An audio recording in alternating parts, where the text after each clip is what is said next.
আমি যদি 50,000 ভোটে না জিততে পারি, মমতা বন্দ্যোপাধ্যায়ের এই জোড়া ফুলকে যদি 50,000 ভোটের মার্জিনে না হারাতে পারি, আপনার সঙ্গে বাজি থাকলো 1 কোটি টাকা।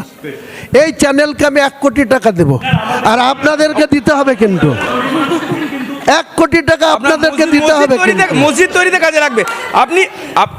আপনার এত টাকা আছে, আপনি অন্যদের দিন, কিন্তু হরগোবিন্দ দাসদেরও দিতে পারবেন কি? এই চ্যালেঞ্জটাও আমি রাখলাম। নিশ্চয়ই দিতে পারবেন। এখনো দেননি। ওনারা যদি এখনো দেননি, আমি বলছি কেন নেবেন না? আপনি কি ভারতীয় নন?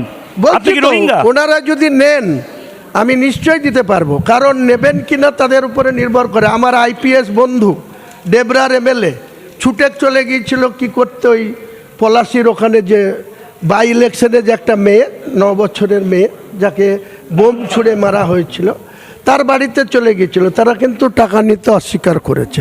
কাজে হরগোবিন্দ দাস যেভাবে